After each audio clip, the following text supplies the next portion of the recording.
Hello and welcome everyone to today's episode of Mind Explorations. And today I have with me not just one, but two people. I have Fredric Mau, Dr. Fredric Mau, and we will be talking about the neuroscience of change, a conversation that we haven't yet quite planned, but we have a lot of things written down already that we want to touch on.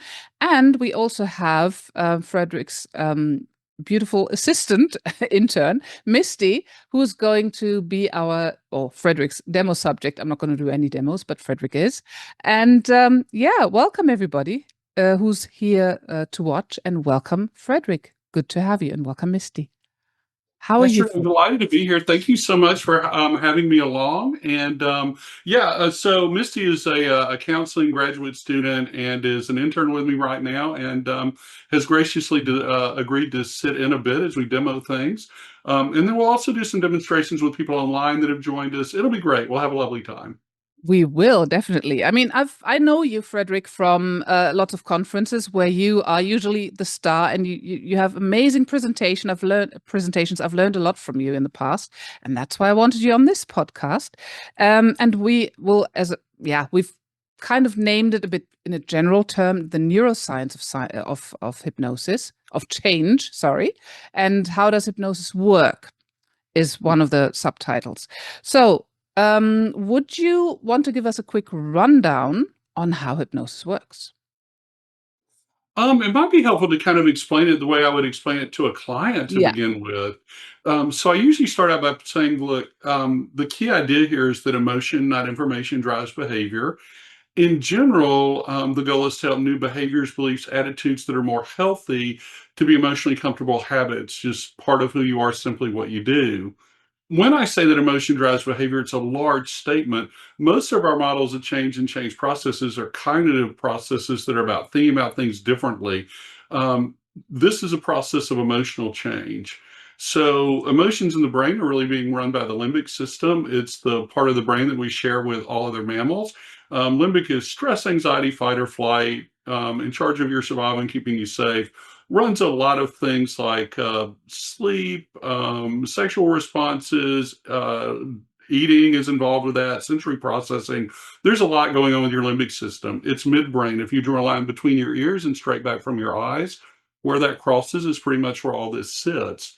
The little voice in your head that you think of as you is called your executive function. So see the executive functions, your frontal lobe, big walnut-looking part of your brain up top. As you relax, that frontal lobe processing just basically shuts off.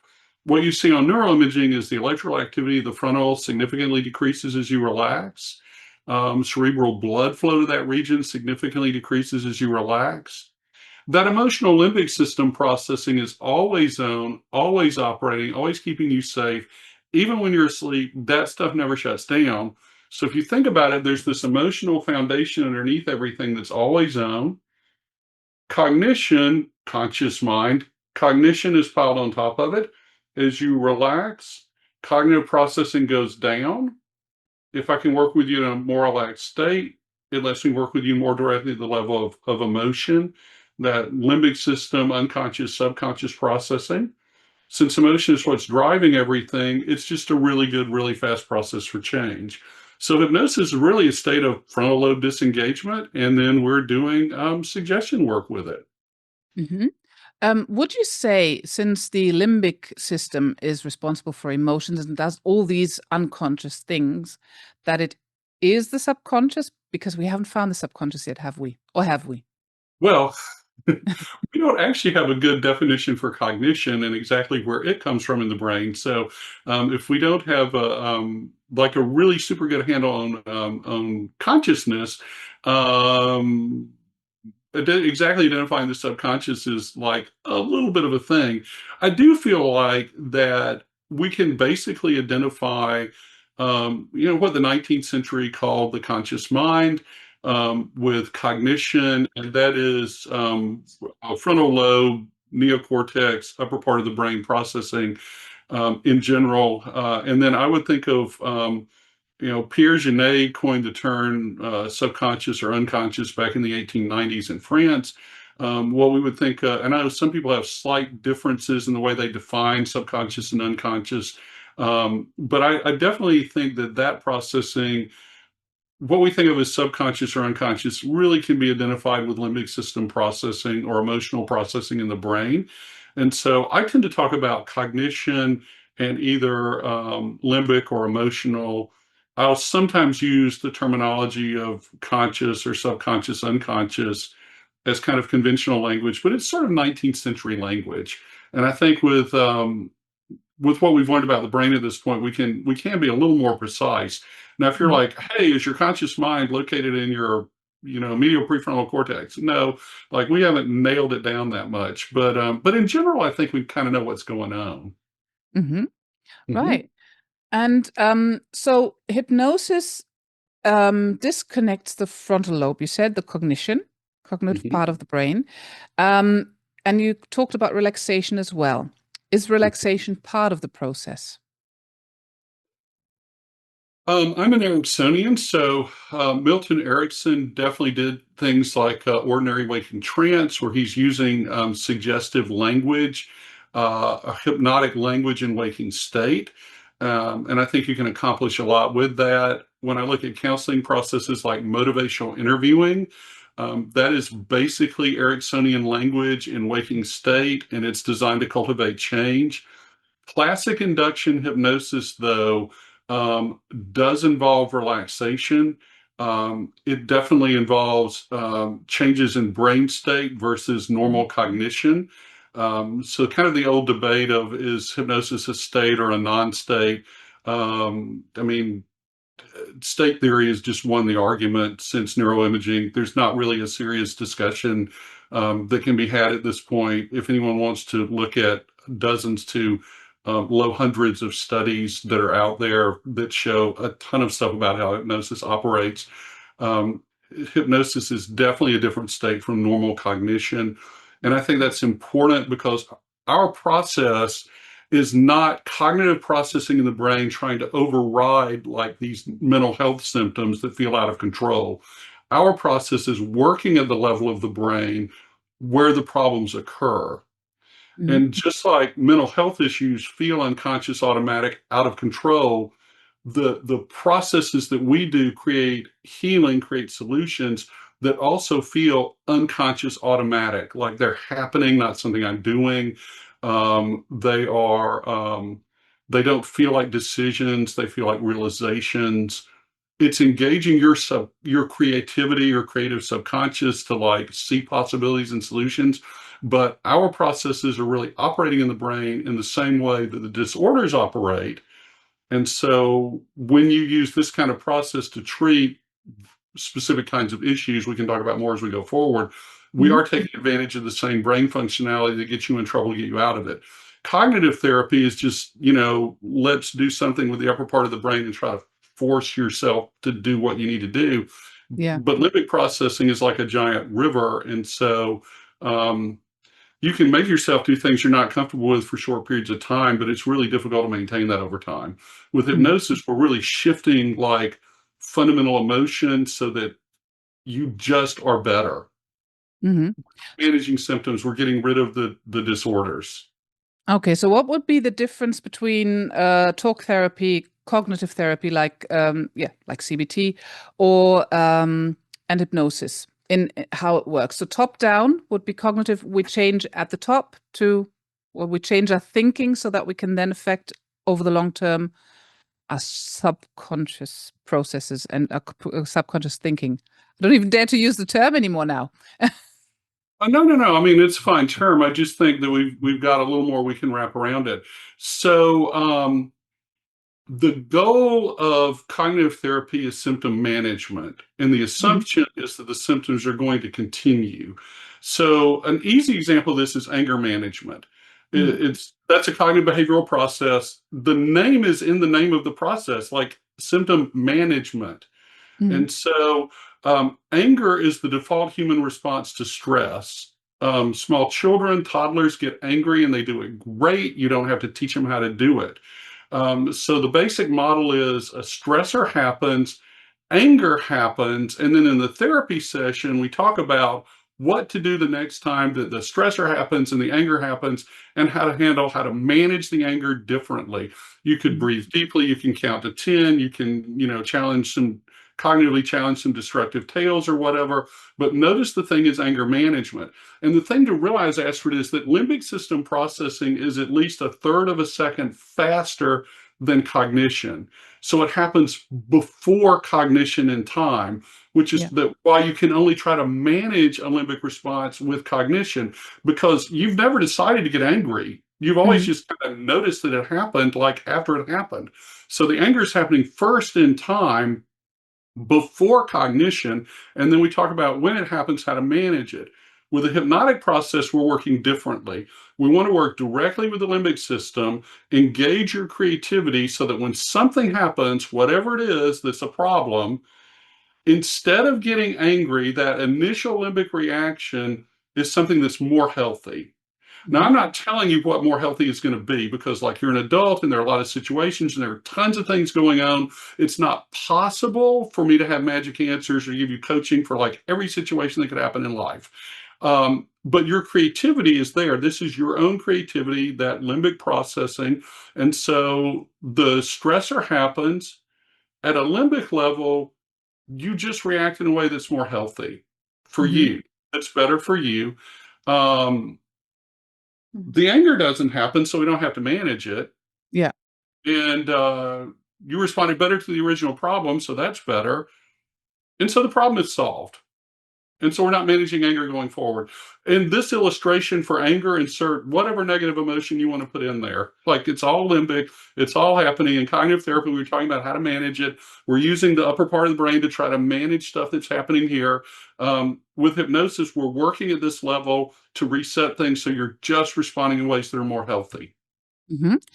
Okay, then I work mainly with tinnitus at the moment, mind body issues, and CBT is the most well researched therapy for tinnitus, relieving the symptoms or the stress. How would you explain that as a process, or also for other health conditions? How cognitive CBT works in comparison to hypnosis? Well, I mean, it doesn't work as well. It cognitive behavior therapy helps a lot of people, but what it does is help you manage symptoms. You're Mm. not going to get rid of tinnitus with a cognitive behavior process. You're going to have Mm. something that allows you to work on, and work is a key word there, to try to shift what's going on. If we want to think about tinnitus for a minute, and like, this is more your area of expertise than mine, so I'll defer to you on this one. But I would really think of it in terms of pain management for a Mm. minute. Pain is a sensation, a noxious sensation. Tinnitus, the buzzing sound, is a noxious sensation. We know through some different neuroimaging studies that hypnosis alters perception at the most basic processing levels in the brain, not at the level of interpretation, but at the Mm. most basic processing levels in the brain, somatosensory cortices, the insula.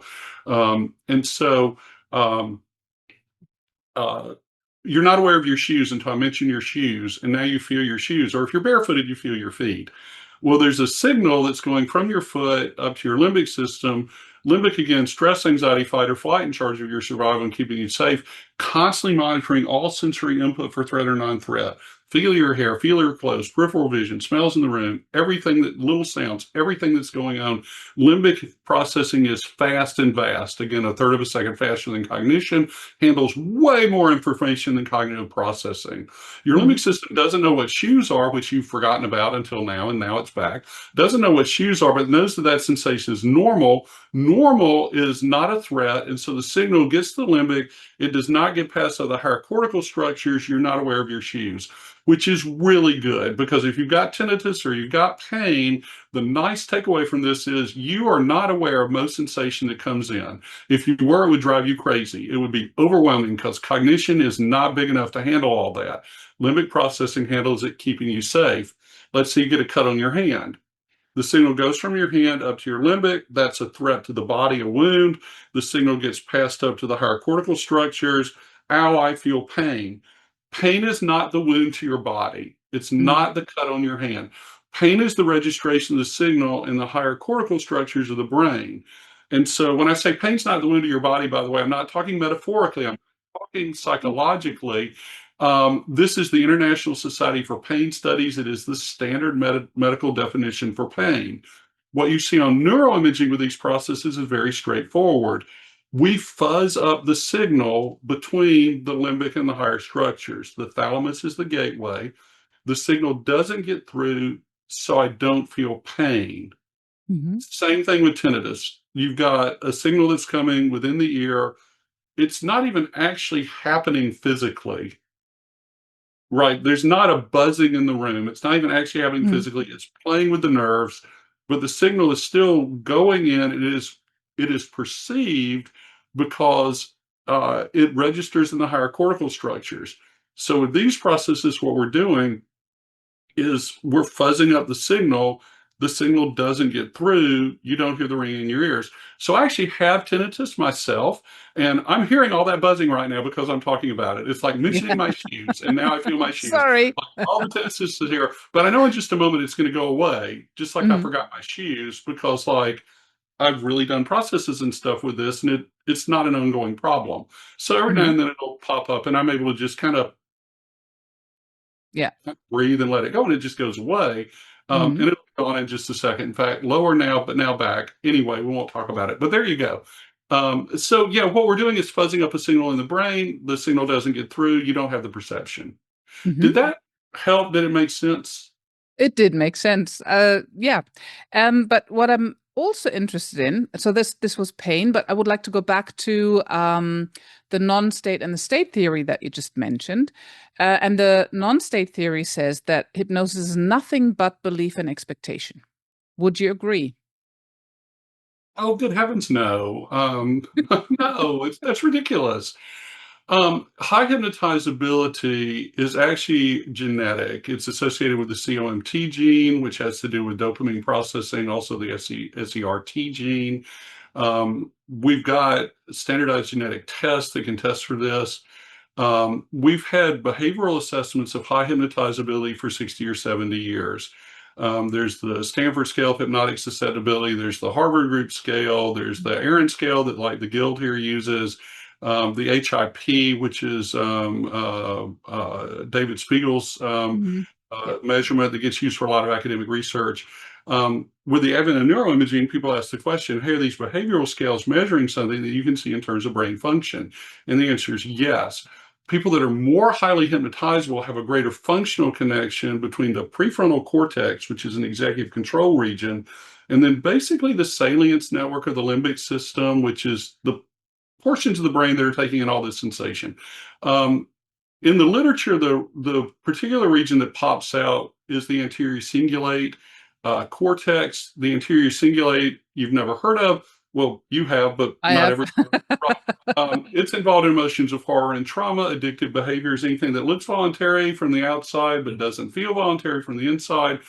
Those two regions, prefrontal, anterior cingulate, are really hardwired together in the primate brain anyway. But in people that are more highly hypnotizable, those regions coactivate. They're functionally connected. They fire at the same time.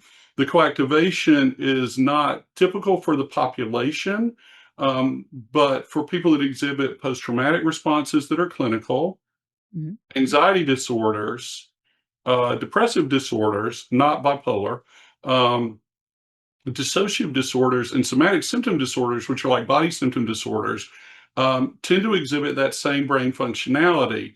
So when you use this kind of process to treat those kinds of issues, we're taking advantage of the same brain functionality that got you in trouble to get you out of it. Right. When you actually hypnotize someone, you do get frontal lobe disengagement, but you also get a fractionation between the prefrontal and the anterior cingulate. They're no longer firing in sync. They're off sync with Mhm. each other. Now, in high hypnotizable people, the activity of one or both of those regions may actually increase, but they're no longer in sync with each other. That is very different from normal cognition. Mhm. If we look at mindfulness for a minute, mindfulness is hypercognitive mind. It's hypercognition. It's I'm totally present in the moment. I'm consciously experiencing everything that's going on. Mindfulness is not a distinct neurological state. Mhm. It involves great connection between the anterior cingulate and the prefrontal. Also, people that score high on mindfulness assessments, like the Stanford Mindfulness Assessment, tend to do poor on things like the HIP and vice versa. So people that are super mindful tend to have not being hypnotizable and vice versa. So mindfulness is cognitive mind, totally engaged, absolutely up. Hypnosis is bifurcation between the prefrontal and the anterior cingulate, frontal lobe shutdown, looks completely different on neuroimaging, totally different things are happening. The non-state theory is just, it's wrong. I don't know what else to say about it. Like, it's just wrong. Like, it's not, the neuroimaging is just there. Yeah. Yeah. Yeah. So there. So it's been, it's out of date in meanwhile now. Yeah, I'm trying to remember the guy's name. He was with like the Freeburger assessment. I can't think of his name. He Irving was the guy. Kirsch? No, he's the guy that developed role playing in psychology, where you're like pretend to we're doing therapy stuff. You've had to do this in your classes, and you're going to be the therapist. I'm going to be the client, and you're going to do CBT stuff. I don't actually have a mental health problem, or at least not working on it, but you're like playing that role with me, and that's where the original non-state theory came from. I know the guy's name and I can't think of it. I wasn't thinking about this for today. His proposal was essentially that hypnosis is just role playing, but there hasn't been a new major non-state theory of hypnosis since 1985. We had some modern neuroimaging by that point. fMRI is available for general use for medical practices in 1990. Since 1990, we've just had tons of data. And it's not just fMRI, PET scans, CT scans, MRS scans that look at like uh, uh, chemical movements in the brain, not just electrical movements. Hans Rudy, our friend Hans Rudy Wolf with Mhm. Omni Hypnosis, had the studies they did in Zurich, and they Yeah. found changes in chemical state within the brain with hypnosis, as well as the electrical changes. So, you don't have new non-state theories of hypnosis since 1985 because modern neuroimaging kind of shows that like it really is different. So science is settled on that one. I think so. Like if you're waving if you love non-state hypnosis, hey, we can be friends, and I'd love to show you some studies and stuff. But like it, I mean, Esther doesn't have a leg to stand on. It just doesn't agree with brain imaging. We wanted to talk about fun things. Like, you said earlier to me, fast hypnotic things to build into your practice, and that are most likely science or evidence based as well. Yeah, so this is really interesting, and it's kind of playing off a presentation. And again, I'm drawing the gap on a name from the UK, but I've been playing with it on my own. So the genesis of the idea was back there with the UK conference, but I've been kind of playing with this. So the idea is, well, Misty is going to be out and starting her practice here in a few months after she gets her license and stuff, probably in the summer. And so you go to like an event, like it could be a party, it could be like a business networking event, it could be like a chamber of commerce meeting and stuff like that. And you say, I'm a hypnotist and a counselor. And people go, wow, that's cool. Show me some hypnosis. And so at that point, what you want to do is show them some hypnosis. So like really rapid induction could be a thing that is really helpful. And then kind of playing off some hypnotic effects that usually we do for like playing at parties Mhm. would be a kind of thing that would be, something that's going to draw a crowd around, and people are like, wow, you know what you're doing. And like that totally look different. So the reason we kind of set up like this was so we could do some fast hypnosis to say, if you're game, here we go. Um, Mhm. so, um, Can so anybody who's listening take part? I guess you can. I'm going to demonstrate this for people online as well, but I'm going to Mhm. show how it would look when we're in person. So I'm going to do a really fast hypnotic process with you. It would just be real quick and great. You just kind of relax and go with it, and it'll be lovely. Any questions? All right. So I want you to take your hand and put it on my hand, and I want you to look in my eyes, Push down on my hand as hard as you can. Push really hard, really hard, really hard, really hard. Sleep, sleep, sleep, sleep, sleep. Drifting, floating, dreaming, comfortable, relaxed, at peace. Each breath takes you deeper. Each word takes you deeper. And you can feel that deep relaxation. Each time I tell you to sleep, you go deeper. Each time I lift and drop your arms, sleep, you go deeper, calm, relaxed, at peace. Back in the room, eyes wide open, wide awake. You feel really good. And I want you to just look at your hand and sleep and go deeper. And your body just moves in ways that are comfortable, appropriate for your body. Each breath takes you deeper. Each word takes you deeper. Each time I lift and drop your arm, you go deeper. Each time I lift and drop your arm, you go deeper. Now you're going to find that your hand is going to become very sticky. It's going to become very sticky, but very pleasant. It'll be very sticky, but very pleasant. Feels good, very sticky, very pleasant. You're going to find that your hand is just stuck to the arm of the chair. In fact, the hand is Yeah, we can see it. yeah, we can see it. That works. We should do this hand. So this hand also very, very sticky, and it's just stuck to the arm of the chair. And in fact, this hand is going to come loose and feel okay and natural. And this hand is very pleasant, just stuck to the arm of the chair. It is simply not going to move. Even in waking state, you'll find the hand is stuck to the arm of the chair. The more you try to move it, the more stuck it becomes. Maybe it's kind of funny and you just enjoy it. Each time I tell you to sleep, you go deeper, back in the room, eyes wide open, wide awake. You feel really good. How do you feel? I feel good. How was that? Good. Yeah. And of course, we know each other, so we've done safety checks before, and I know you've given me permission to do fast stuff. So I should have done that and modeled it on the camera, but we definitely have done that in the past. Okay, so you feel really good. So try to move your hand. So what's happening with that? It's stuck. It's stuck. So try really hard. You can even grab your wrist with your other hand and like try to pull it off, and it's not coming unstuck. Can you move it? How does that feel? Funny. It does feel funny and sad. So sometimes we get stuck with things in life. You can get stuck in patterns that are not good for you, or maybe habits that are not working for you, or really she's trying to pull her hand up. I don't know if you're seeing. Keep working on that. Or maybe we were talking about anger a minute ago. Like you don't seem like an angry person, but like if I hear what's happening and like that was going over and over again, and it seems like these things get stuck and you can't get out of them, right?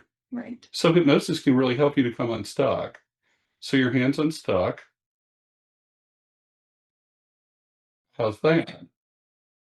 That's weird. How's your hand feel? A little sticky. And sleep. Deeper, deeper, deeper, deeper. You're a strong, confident woman. As I lift your arm goes stiff, rigid, locked into place. The deeper you go, the stiffer the arm. You feel that sense of strength, that sense of confidence. This hand is feeling really good, really natural, like you've just washed it off with lovely soap that is fragrant and beautiful, and it feels really good. And you are a strong, confident woman. As I touch your arm, you go even deeper. The arm goes loose and limp and relaxed, and you feel really good. And in a moment, you're going to come back into the room. When you come back, your arms feel good, your hands feel good, you feel really good and present. Really looking forward to the rest of the day back in the room, eyes wide open, wide awake. Look at your fingers. How do you feel? Awake. How was that? Good. And your hand feels? Clean. Clean, really good. Okay, here you go. Do you have things you'd like to ask me or tell me? No. Fun. So let me ask you this. If you were at like a conference, a business networking event, something like that, and you didn't know anything about hypnosis and you saw me do something like that, would you be interested in knowing what I did? Yes. Like, would that attract your attention? Yes. Okay. So that's the idea, where you just take some basic hypnotic phenomena and where you've got people around, do some effects with them that are the kind of things we would do like at a party. Mhm. So I can also do some of this. I'll do something else with someone online if you'd like me to, and I can kind Yeah, of demonstrate would that. love to. Can But you I just think explain what I, happened there in the brain? What happens in the brain when you do a sticky hand or a stiff arm? oh, it's super duper interesting. Oh, well, this is another way where like non-state hypnosis doesn't make any sense. If Misty, you're not hypnotized, right? Right. Would you just hold your arm out stiff? Okay, so if we had neuroimaging here, which we don't have, what you would see is activation by her prefrontal cortex and some posterior cortical structures. And as you move your arm, your motor cortex engages. So you can put your arm down, right? So when her arm is stiff and rigid, that looks completely different on neuroimaging. It's the thalamus, the pituum, orbitofrontal cortex, and cerebellum are involved with that. Also, when someone tries to move their arm and they can't, or like she tries to move her hand and it's stuck, what you see is a little pre-activation of the motor cortex. Mhm. So the motor cortex doesn't fully engage, and that's what you see on neuroimaging. So the motor cortex, yeah, no, and drops off. And so it actually and this is not even fMRI. This is like, you can see this with like PET scans. Mhm. It looks completely different on neuroimaging. There are some small parts of the brain where there's overlap because we're dealing with like regions of your body, but the processing that's going around it is completely different in different regions of the brain. Right. Right. Do you know where the control sits that is in charge of keeping the hand on the chair? What's controlling that? Or what's decoupled so that I'm the gonna motor? go with probably the cerebellum, but I mean, um, I have to kind of think about that, exactly how that's Oh, working. But you know, the okay. regions that we're dealing with there, like they have to do with motor movement, they have to do with some decision making, Mhm. um, but it's not the normal cognitive processing regions. Again, this is prefrontal. Like Right. my arm is upright, that's prefrontal.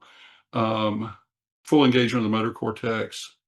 Out of the ones that are involved, I'm thinking probably your cerebellum. Interesting question.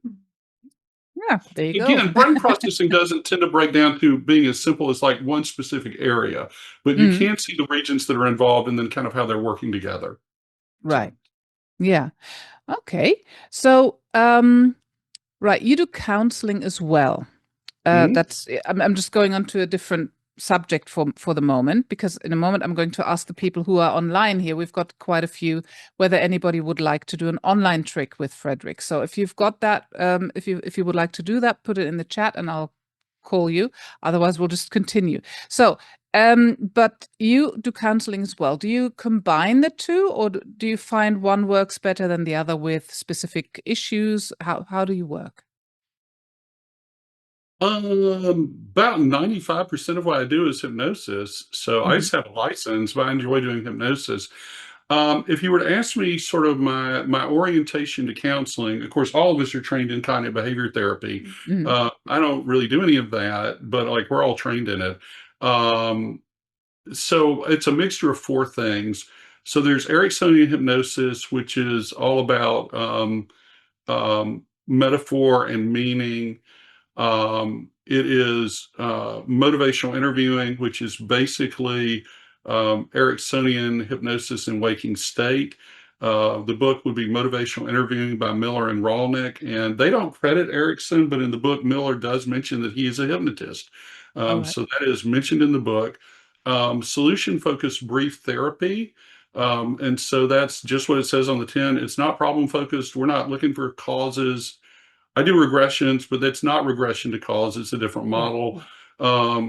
Steve DeShazer and his wife and partner, like research partner, Isa Kim Berg, developed solution-focused brief therapy. They specifically credit Milton Erickson as the genesis of their model. And then narrative therapy, which would be Michael White out of Australia, who again specifically credits Erickson. And of course, the idea there is that we tell ourselves stories that give our lives meaning. We emphasize certain things, we de-emphasize others. Change your story, change your life. Mhm. Even the self is a story I'm telling myself about who I am as a person.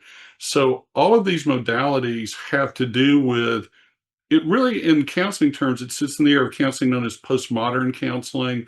It is about existential meaning. And that's what creates really profound change. We're not working on dealing with a symptom, like trying to get you to not be depressed or something. We're working on a different personal narrative that is more positive and healthy and growing and beautiful. And then the symptoms just kind of fall away. Right. So it really is a change of meaning. Erickson's core belief was that your subconscious mind is a vast warehouse of positive resources and itself a motive force for positive change. And that really is the basis for everything I'm doing. I believe that my client has this creativity, this positive resource that's inside that naturally seeks growth and beauty and joy. And that is the part that we're wanting to engage with that does create the healing. So it's not just tricks, it's not just techniques, and it's not just dealing with symptoms. It really is about like that existential growth as a person. And that's the thing that just washes over and washes away the symptoms. Mm, right. So So yeah, you that would be the model. so it's deal with the client, not the symptom, not the issue. Right. I mean, the symptoms are just doors we're going to walk through to work. Mhm. But all the doors go in the same room, like it's all you. Like Yeah. it's all emotional processing and stuff. And so that's where we're going to work. So what I very often see in hypnosis forums, groups, etc., is does anybody have a script for depression?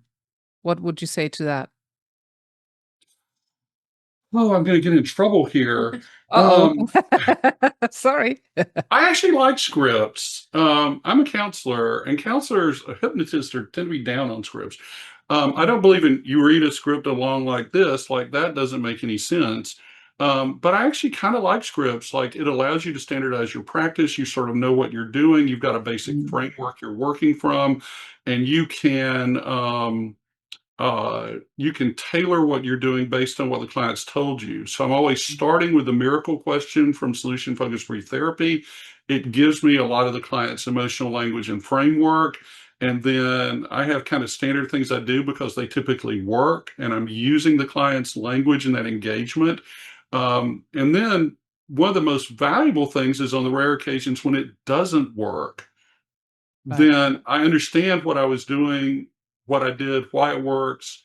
Um, and then that gives me more diagnostic information to think about what's going on, because if something should work but it doesn't, then that gives us another viewpoint.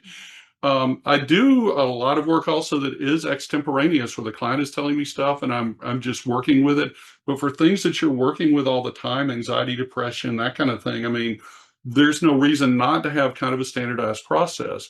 And even things I haven't written down, like I do a process called the three doors that's about changing reactivity. Like we Mhm. mentioned anger management earlier, we'll go with that. I mean, I used essentially the same process. It may as well have been a script for years before I ever bothered to write it down so I could like share it with someone else. New hypnotists too, like if you're learning hypnotic language, like it's a great way to learn hypnotic language. So I can definitely sit down with someone and do a regression. I had a client I worked with from Germany yesterday who's like got all these hypersensitivity issues with smell. And I ended up doing things with positive and negative hallucination that I've never done with a client before. And that was completely like listening to him and going, okay, how does the brain process this? And just doing something and just doing it. And, Mm, and you've seen several examples of this. But I do like to like know what I'm doing and have normal things that I follow. mhm. But the idea that I'm going to deal with depression just by having a script is kind of simplistic. You need a little bit more than that. But it's not bad to have one, No, okay. No, especially if yeah, you're it's learning. just the standard discussion, scripts or no scripts. But yeah, of course, we do need a framework that we work from. And yeah, but the language of the client themselves is, as you said, important as well. Absolutely Um, key, absolutely critical. yeah. Why would that be? Why is that? That the language is so important? It's my story, it's my narrative, it's my understanding. I want what people call it. I don't know about with your classes. In the classes that I took when I was getting my counseling degree, when clients would tell us information, we were taught to kind of summarize it. Mhm. I don't summarize client information. I Mm, write down their language, keywords yeah, and phrases that I know I'm going back to, because I don't need my language for it. Like if they're like, my heart's beating like a trip hammer, I write heart beating like trip hammer, not heart palpitations. Because yeah, like I want to know what the client said, because that is the language that speaks to the person, that is meaningful. It's their own language. And so it's their story, their narrative, their language. I had a client this morning and I was like, where do you, when you feel stress, when you feel anxiety, where do you feel in your body? And she's like, right here. And I'm like, give me a word for that. And she's like, I guess it's my chest, like my upper chest. I'm like, okay. Well, if you were to ask me, where do you feel anxiety in your body, like your chest or your stomach, like you just know that. But yeah. but I want her language, and I want her to say, and she didn't say her stomach, which is one you would usually hear, but then she was like, maybe like the upper part of my back, my neck, but just really this top part. I'm writing that down. That's very specific. As I'm Mhm. doing through processes with her and I'm doing relaxation within there, I'm going to target those areas and use her Wow. language. Mhm. So I think that it's about your story and your narrative, and when the your story and your narrative is being reflected back in, but in a healthier way, Mm. it's still your narrative, but we're pulling it in a healthier way that that engages the creativity. The client is creating the change. Mhm. Right. So what would you say is the difference between using language and using metaphors or symbols for clients? Or how would that work in the brain? I'm interested in that as well. I'm not sure I know a big difference on that. I mean, in a sense, I guess language is metaphorical, isn't it? Like whatever you're saying is a word, it's not the thing. Mm. Like I can say a cup, but it's not the thing. It's calling to mind, it's creating something in the mind, and then doing something with it that has some kind of emotional attachment to it. It's just a cup, and it probably doesn't mean a whole lot to anyone else here. This is a cup that I got when I graduated from college. It was handmade, and like everybody in our class was given one, and they're all unique and a little bit different.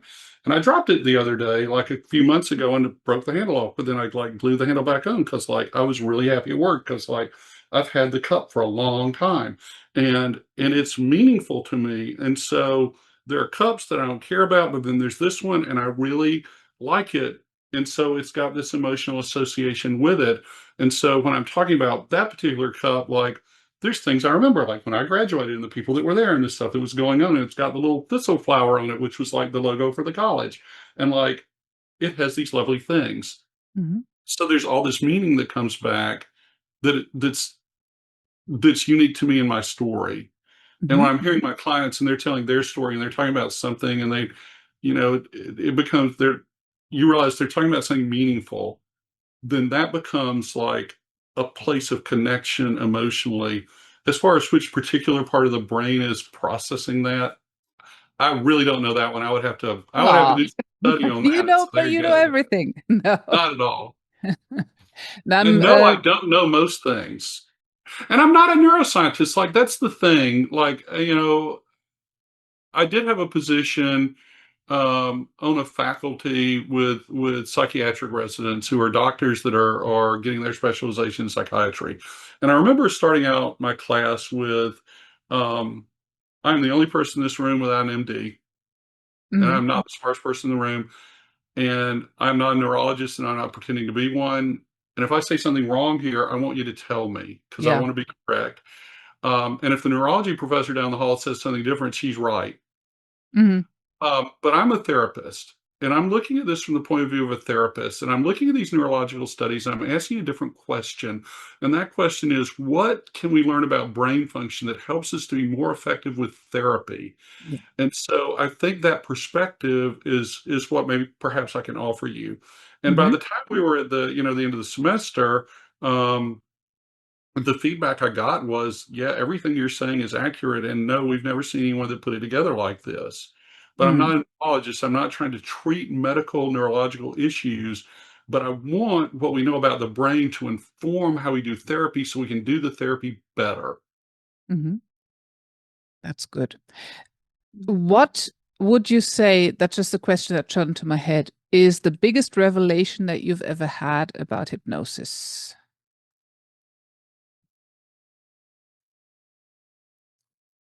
Can be two. It really was the narrative therapy piece. And I've been doing hypnosis for several years. I'd been working with clients. I was in my counseling program, and I was taking a class on career counseling of all things, which was a required thing for our license. And I didn't care about it. I was like, I'm not really doing career counseling, although I do a little bit of it. We talked about career counseling lately, so that was fun. And I remember I was reading the textbook and I was bored. And I'm reading this textbook, and I ran across this quote by H.S. Howard, and it was, people tell themselves stories that give their lives meaning, emphasizing certain things, de emphasizing others. But if any of them change the meaning of the story, it changes the meaning of their life. And I remember Astrid that I remember I put the book down on my lap, like the sunlight was coming through the window. I was sitting there, I was by myself at the house. I put the book down on my lap and I just sat there for about half an hour and I thought. And I thought and I thought about that quote and I thought and I thought and I went, that is it. It is the piece that pulls everything that I've learned so far together and kind of gives me an orientation for where I'm going, that it really is about meaning. And the meaning is about who I am as a person. And who I am as a person is a story. Mhm. And it was later I read other narrative therapy work which talked about even the self is a story I'm telling myself about who I am as a person. And so hypnosis is what lets us interact emotionally. Story is not information. Yeah. Story involves belief, and belief involves emotion. And story is about emotion and belief and meaning. The cup is not a cup if it has to do with these significant things in my life. Not for me, it's not just a cup. And so the story that wraps around it gives it meaning. And the Mhm. meaning is what drives how I feel and how I respond. And all the stuff with Erickson about the use of metaphor and stories are in his metaphors. And even little micro metaphors he's using are really about, it's not direct hypnosis. It's like you throw things out, little pocket metaphors, little inferences, and you see what hits with a client, and then they respond to it, and their story begins to change, and they feel different. And you can see the person looks different at the end of the session. Like you've seen that with clients where like they're so tense and down. The guy with the pure form OCD after the regression session, how do you look afterward? I mean, Speak up. he looks much better. Yeah, Mm. he's like relaxed. His face, like his whole body was like opened up. Yeah. He's like smiling. Yeah. He had been in here, and then he's like open, and it is a change of meaning, and it has to do with story. And I would say that moment with that ridiculous counseling textbook of career counseling, I was like, let me pull together everything I've learned. Okay, here it is. And then like from there on, it's been about that. Right. So you said that stories involve emotion. So if I wanted, and that would be, oh, that would be conducive to change. Like Freddie Jacquin says, evoke an emotion, give a suggestion. And that's how he says that hypnosis sticks best. Or that is hypnosis. Can't remember quite what it was. But if I wanted to do change work with you, Frederic, what I would do is mention your cup and how it was broken, but it's fixed now and everything's fine. Probably, depending on your problem. But that would evoke more emotion in you than me using a metaphor of a tree that was, had a branch broken off. So Yeah, the that, more people tell you about their story, I had a client who came in one time and she was probably mid-30s. She was very depressed. Her husband had been killed a few months earlier in like an accident at work. And, we're talking and she's dealing with things. And as I was looking at her, I realized this is an adult woman sitting here and she had a Wonder Woman purse. And and it wasn't like a kid's purse. It was like, oh, I'm looking at this person like that is money right there. Like that is a Wonder Woman purse that is a nice piece. And then I kind of looked at her and I realized, she pretty much looks like Wonder Woman. Like she's sitting there when she's wearing her hair and stuff. I'm sitting there going, I'm thinking you look like Wonder Woman. And she's got the purse there and she's talking along. She's all down. I'm like, tell me about Wonder Woman. And she's like, oh yeah. And she's up and she starts telling me all these things. It's all this empowerment. I'm writing everything down. It was like better than the miracle question with her, which I'd already done. She's like, and that became our motif because like Wonder Woman was this thing and like that was her thing. And like she's stepping into it and it's this narrative and you can go, you're 35 and it's Wonder Woman, but no, no, no, no, no, no, no. For her, that was the path to healing. right. It's just like observing and paying attention to what's going on, and like it really turned out to be very powerful. Story, narrative, what's meaningful to me. Yeah. Wonderful. So, Guy says Freddie would call it the essence of hypnosis, more or less. Evoke an emotion, give a suggestion. Just So to. if you were to ask me what is hypnosis, I would give you two definitions. Neurologically, hypnosis is a state of frontal lobe disengagement that allows us to work at a limbic emotional level.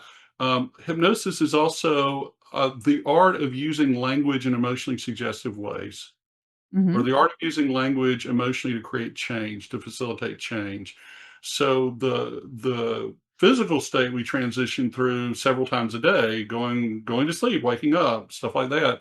The question is whether you can use it in a way that facilitates change. Right. And I have a question, or yes, I have a question.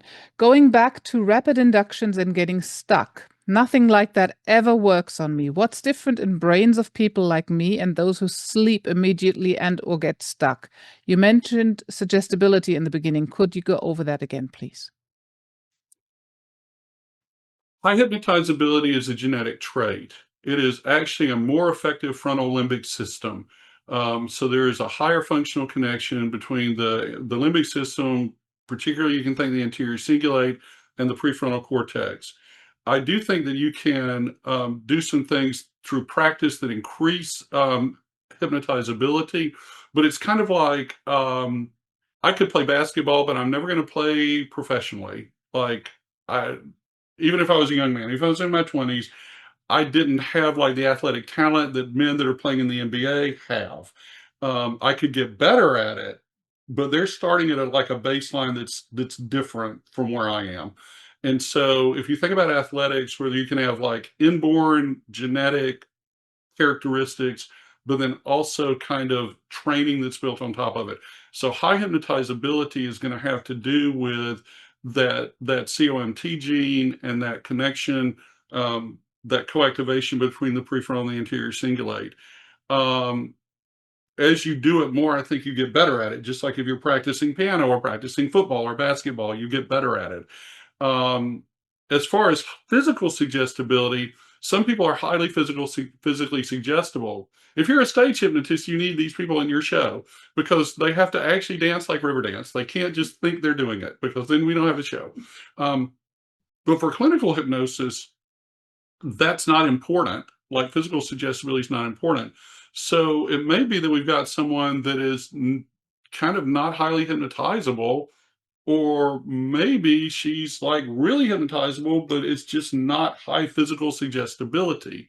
So when Mm. you're playing tricks with people, and by tricks, I mean fun things, activities, I do think it's important to have something you can say if it doesn't work. So if you do your thing and like nothing happens, you go, it's so much better when it works. If you were in my office, we would talk you down. We would have nice music. We could do some things clinically with you that would be really nice. Not everybody responds in the same way with this. And then just step up and do something with another person where you want a situation where like you don't fail and they don't fail. And you never say something to a person like, you can't be hypnotized, because that is craziness. As far as whether your client is going to work with the process, like if they got an anxiety disorder, if they got a post-traumatic disorder, if they've got a depressive disorder, if they've got a dissociative disorder, if they've got a body symptom, somatic symptom disorder, um, they are highly hypnotizable Hmm. because that same brain functionality underlines those disorders. And those are the things we're best at. The thing we're worst at is schizophrenia, and that is the lowest correlation with hypnotizability. We're just not good at it. Um, Brain lesions, neurodiversity is not a problem for our process to deal with people for like co-occurring issues, but we're not a great treatment for neurodiversity. Hmm. Like it doesn't fit how our process operates in the brain. Right. So we've left out one out of our description, one question. So the diagnosis with hypnosis is an effective clinical fit. So you've mentioned quite a few of them, the physical issues, somatic issues, and you said that schizophrenia is the least likely that we can help with. But what else would you say can we solve with hypnosis really well? The best things are going to be post-traumatic responses that are clinical, anxiety disorders, depressive disorders, which does not include bipolar, that is operating differently, but like major Hmm. depression or persistent depression, dissociative disorders, and for instance, dissociative identity disorder, like or multiple personality. We're great at that. Like we work great with that. And somatic symptom disorders, including functional neurological or conversion disorders, we're really good at that. But if you look at the diagnostic book, there are a number of other diagnoses in the book that also strongly involve anxiety. So we need some more neuroimaging, we need some more tests. But if we're good at those things, in theory, we should be really good at other things that are also typically related to trauma or anxiety. So personality disorders Hmm. typically have trauma. Yeah. Um, uh, Eating disorders really are anxiety disorders. Sexual dysfunctions. Again, there's a lot of somatic stuff there. There's frequently a lot of trauma there. Um, there's usually a lot of anxiety around things. So sexual disorders, um, eating and elimination disorders. For sleep, since 1995, the National Institutes of Health has strongly recommended us to treat both sleep and physical pain issues. In my opinion, those are probably the two most effective things you can do with hypnosis. We are great with sleep issues, but the clue I would give to clinicians is it's not a sleep issue, it's an anxiety disorder or a trauma. Very Mhm. rarely we actually run into an actual sleep disorder. Um, Right. Another one to kind of mention, we're not particularly great for ADHD, but because that is a neurodiversity issue, but trauma can mimic both sides of ADHD. And so if someone exhibits ADHD, but then we treat for trauma and the ADHD goes away, it wasn't ADHD, it was trauma. Hmm. So trauma can mimic both sides of ADHD. Also, the correlation between ADHD and sleep disorder is really high, approaching 100%. Correlation is not causation, but a lot of times with ADHD, if you deal with the sleep issues, the ADHD symptoms abate and possibly disappear. And then anxiety makes all general medical conditions worse. So if we deal with anxiety that someone who exhibits ADHD or maybe even something like autism, if we deal with the co-occurring anxiety, then the person uh, like that just gets them into a better place. We're not going to get rid of the Hmm. ADHD, but the symptomology may go down. If the person's really stressed out and the issue is actually autism spectrum disorder, it's probably because they're being forced to act as though they're neurotypical, and that is causing Right. all kinds of co-occurring Masking. anxiety. Yeah. Yeah. And so we really want to help them just be able to embrace who they are and to help them deal with the co-occurring anxiety. Can't get rid of the autism spectrum disorder, but we can definitely do things around the edges that help. Right. And I have worked with schizophrenia in conjunction with like a psychiatrist, where part of the guy's delusional behavior was actually involved hypnosis, and he needed a good hypnotist to give him suggestions that would fix things. And so, that kind of worked. Like, there you go. And you can also do framing with people. So this is working in areas we're not good at, but like I had a client who was significantly bipolar. She was progressing down schizophrenia spectrum, and she was like having these hallucinations of this dark figure in the hallway that was saying terrible things to her. And I'm Hmm. like, well, is there really anyone in your hallway? And she's like, oh, I'm not sure because sometimes I think I can see through him. And I'm like, okay, so there's like moderate insight. I'm like, well, what if the dark figure said positive things? Hmm. And she's like, what? I'm like, what if the dark figure said things that were helpful? And she's like, I mean, I guess that could happen. I'm like, yeah. So I couldn't get rid of the delusion. I mean, the hallucination. We got the Yeah. hallucination kind of working for you, which is also about a narrative therapy thing because schizophrenia in the West, in Europe and America, tends to be the delusions and hallucinations are horrific. In Cameroon and in India, they tend to be kind of whimsical. There's Yeah. totally different social narrative framing around the disorder. Yeah. Well, it's the same with the trauma, isn't it? So experiences that are called traumatic in one culture are just normal in another culture, and they don't evoke trauma. This I mean, is I think that can be the case. I also think you yeah. can kind of create trauma as you label something that way. Hmm.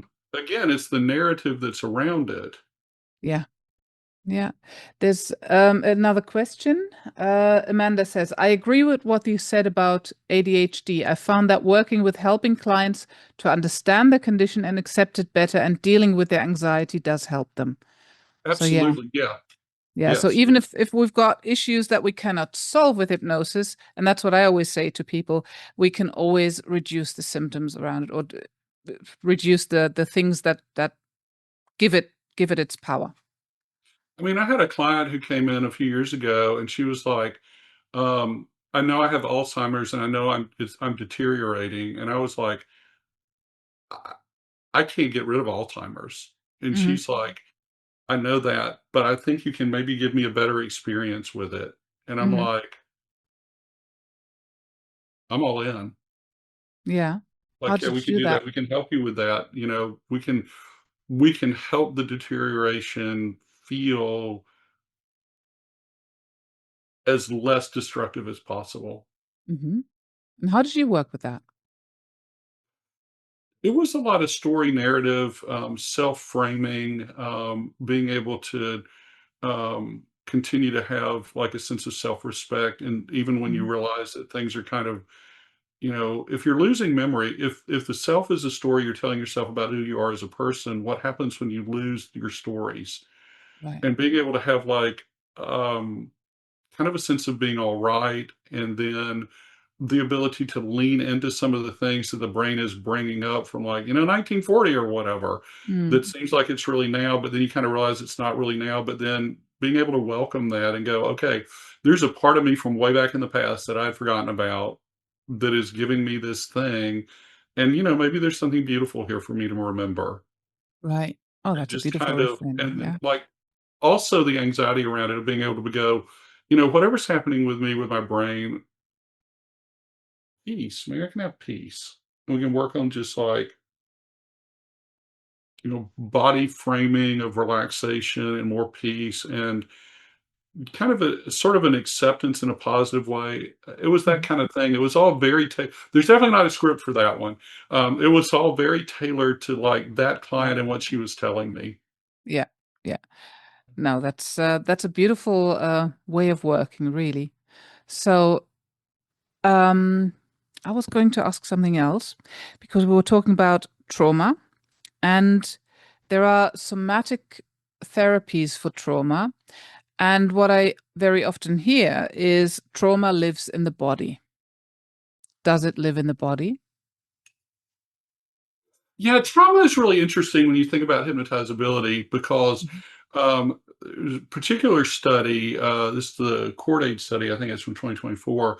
Um, they were doing the genetic testing of the COMT gene, Mhm. and a particular profile of that gene that associated with high hypnotizability. But what they found were that people that exhibited that particular polymorphism, that profile for high hypnotizability, as surgical patients, post surgery had more pain affect than would be normally expected, and Right. opioid medications were less likely to be effective. And Mhm. so I actually asked my psychiatric residents. I was like, "Hey, what if you decided to be a surgeon instead of a psychiatrist?" And they're like, "No." And I'm like, "Just for a minute, we'll pretend it'll be okay." So you got your patient, you've done your surgery, they're experiencing way more pain than you thought. Opioids are not working. What do you do? And they were like, "I would up the dosage." And like, actually, that makes sense from the doctor's point of view. Like, I'm not faulting that. But the whole point of the Cordaid study was we should be testing people with this genetic test, which costs about $20. It's from Canada, for the hospital to administer, Mhm. so that we could know if they're going to be more likely to experience more pain, and also that opioids may not work as well for them. Mhm. In the US now, we've got another drug for pain relief, Jernavix, that actually does not work with the opioid system. It works with sodium processing within the body, so it's not addictive.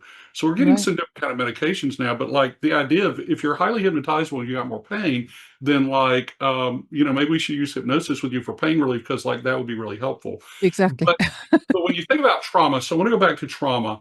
Let's say that the trauma involved, um, I could say, injury to the body, or maybe you just got shaken up a lot physically.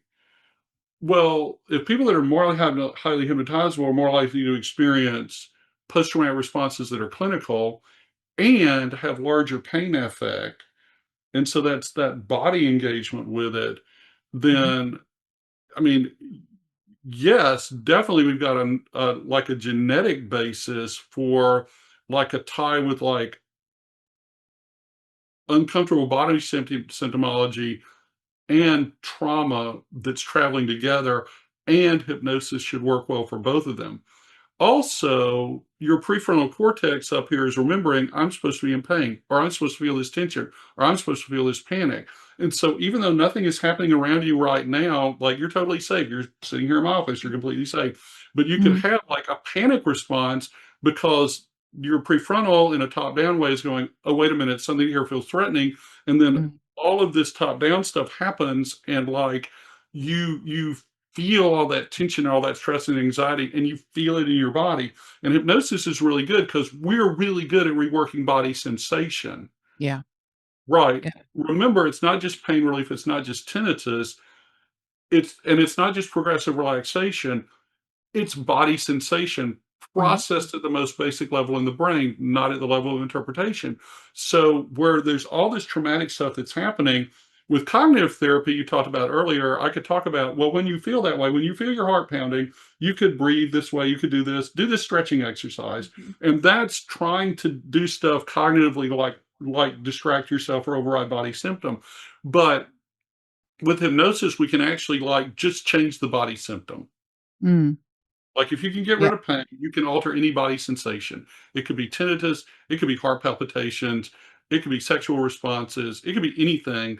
If you can change one body sensation, you can change another. And so if you're like, I've got all this trauma that I feel, and then my body is doing this, and you're like, okay, well, let's just rework things so that you feel better. Mhm. But is it Um, stored in the body, trauma, or is it stored in the brain and just expanding to the body by ways of sensation and somatic connections? Stored in the brain. Um, So chronic pain emerges as an emotional response to injury, and there we can talk Mm. about that in a moment if you want to. But it really, and it's not processed in the same regions as acute pain, like an injury. But it really is your prefrontal cortex, your medial prefrontal cortex, that is processing that, and that like remembers I'm supposed to be hurting, and then creates the pain sensation in the body. Mhm. Mhm. So I don't have this in a study, but I'm extrapolating from that. What makes sense to me is if I'm having whatever the trauma symptom is, heart palpitation, sweating, whatever, that is the brain also doing the same thing. It's Mhm. going and creating that sensation in the body. Mhm. So if we wanted to be super technical, is trauma stored in the body? I don't think that these post-traumatic responses are really bottom up, like the body working up into the brain. I really Mhm. think they're top down, and it's the brain that remembers and then creates that sensation, but it feels like my body. It Yeah. feels like it's stored in my body. And it really is my body in the sense of like the emotional processing, the body processing in the brain. It's not just cognition and like little voice in your head Yeah. stuff. Yeah. Did that make any sense? It did. Okay, good. I'm Thank always you. happy when I make a little bit of sense, especially when I'm thinking on my feet. Sorry? Especially when I'm thinking on my feet. I don't think I've answered that one before. Are So you there you thinking go. about your feet right now? Oh, now they're back. And now the tinnitus is back, but it's going to be gone in a minute. There you go. If you don't know what we're talking about here, just you need to listen to the beginning again. Michelle is asking a question. I see you have a 3-hour course, the 3-door protocol. Can you say a few words on what that is? Thank you so much, because we were going to get to that, of course. Oh, Michelle, thank you so much. I really appreciate that. So, so the idea is we fall into patterns where something happens, I react, something happens, I react, something happens, I react, to the point where whenever something happens, there's a reaction that follows that feels like the only thing you can do. It could be an external behavior that other people could see. A classic example is getting angry and just blowing up. Mhm. But it could be any negative emotion. It could be an internal emotional or even a physical experience that other people would not be able to see. But you know what's happening. So a classic example would be something like being depressed but not telling people you're sad, or it could even be something like heart palpitations or pain or something like that. It could be the inability to take action. And this one ranges from, I'm so stressed I can't do something else, to I just have no energy to do anything. But all those are examples of something happens, I react. Does that make sense? Mhm. She's Mhm. nodding. It's great. All right. So that is normal human experience. But at one level, it's not actually true, because at any one moment in time, there are like a zillion different things you could do. The reason you don't do these other things is that at that moment, they do not feel emotionally real, available, and genuine. So Mm, this is a protocol, a process, that's designed to engage your creativity so that when something happens, whatever it is, other possibilities to respond that are more healthy, productive, beneficial come into play. I'm not telling you what the other things to do are, because I don't know. Your life is complicated. There's all sorts of stuff going on. There are all kind of different something happen things that can happen. We're engaging your creativity. So I would think Milton Erickson would like this one, or the Ericksonian unconscious. We're engaging your creativity. Um, and so you just respond in a way that is more healthy and effective for you. mhm, And so that's the goal of the three doors process, to like break that reactivity and get your creativity in so that you're just responding. Earlier, we mentioned that limbic system response is a third of a second faster than cognition. And so this would be responding before you even think about it. I just reacted differently and it was better. It was more healthy for me. And then later, when I could think about it, it was like, wow, that made sense. I'm glad I did that. Okay, Michelle says, great, thanks, I'll register. There you go. But I'd love to for have you anybody on. else who's Thank you. interested in looking, in reading more about it or seeing more about it, we'll put the link into the comments, into the description on YouTube, etc. And yeah, then you'll have everything you need from Fredric. And also, you said, Fredric, you have another training, a hypnotherapy course in January next year, right? So for many years, I've taught a class that is at least a hypnotic certification, um, and a lot of times my participants are mental health professionals getting a certification in hypnosis. But in a lot of ways, Astrid, what the class really is a master class in hypnosis.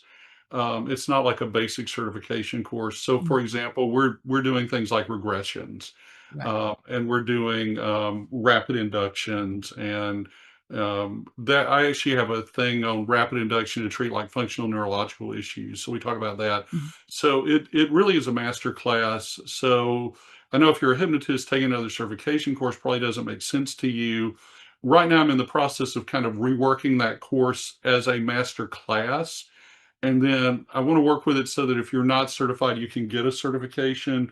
But I think it makes more sense to frame that class as a master class. And Mhm. so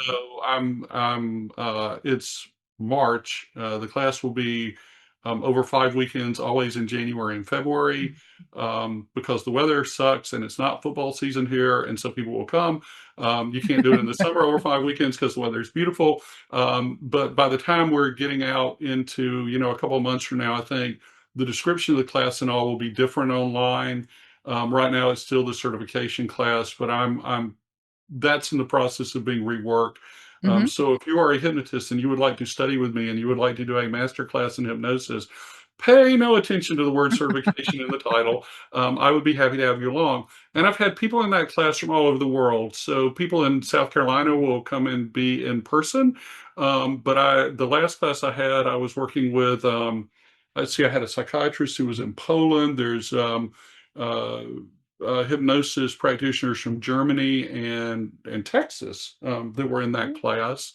I've had participants in the class from Canada, Argentina, the UK, Spain, lots of different places. Mhm. So I love having the people from everywhere in the class is great, and then having the people live here, I think adds a dynamic to it that you don't get if it's strictly a virtual class.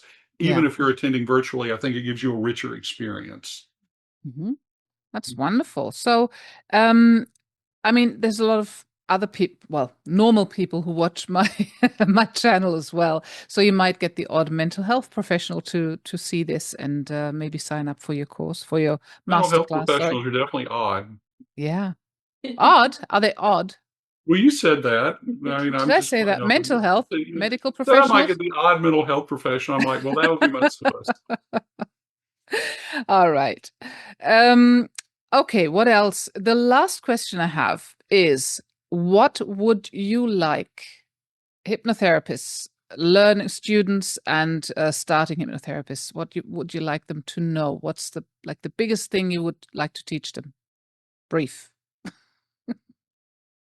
I would like people to have about 4 minutes that they can talk about that just is the basic operation of our processes in the brain, because it gives you so much credibility and such an understanding of, if you understand how our processes operate, it lets you be very adaptable with what you're doing when you're working with your clients. So like a little bit of basic neurology, a lot of which we've talked about here. You don't have to be super deep into it. You don't have to be like a giant expert on it, but having like a core, hypnosis is working in the same way that these different disorders work. And the little thing about the prefrontal and the anterior cingulate, and they usually fire together in people that are highly hypnotizable. When we hypnotize someone, it's breaking it apart, and it creates space for change. It's a different state. When you're talking to people who are medical or mental health professionals, it just raises your credibility. Even for general people in the population, we live in an empiricist culture. People who are not scientists respect science, and like they want to know how things function and how things work. I had a client yesterday that I worked with who was like, and we're working on trauma, not trauma, just a phobia, like a phobia for thunder and lightning. And she's like, I've worked with like 3 other hypnotists and I keep hoping it'll work because nothing is working.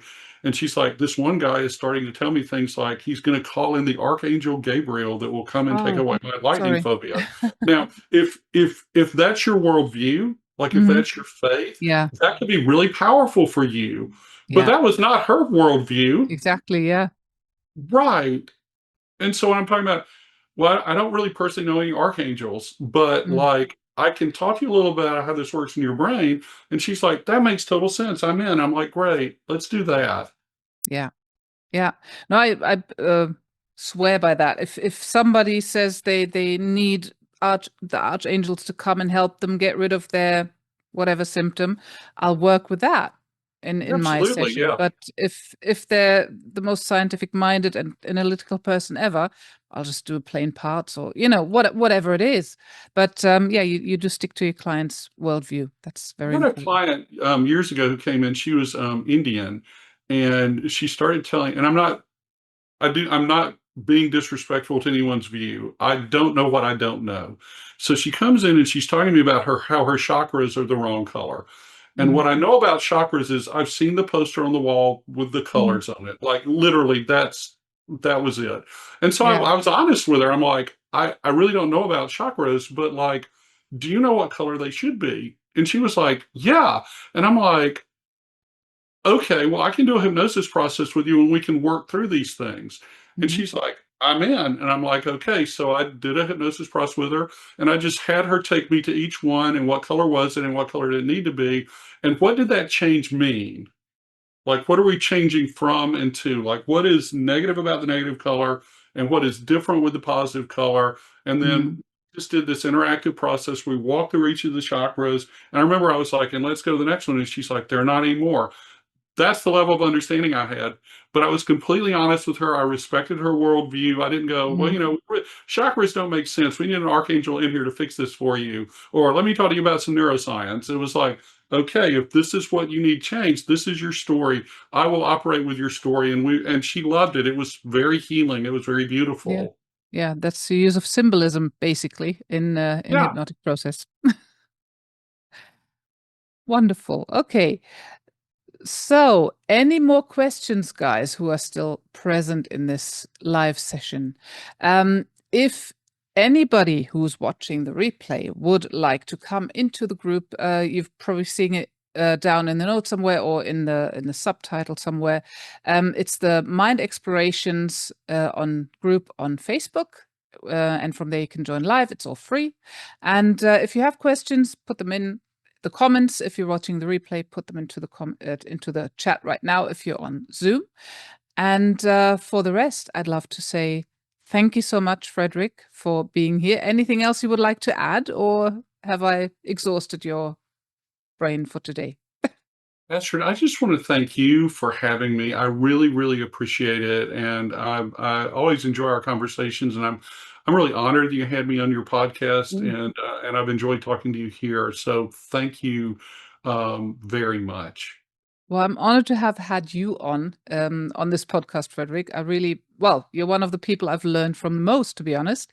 And thank you as well, Misty, for joining in. I'm sorry we didn't do many more demos, but maybe next time when you're on.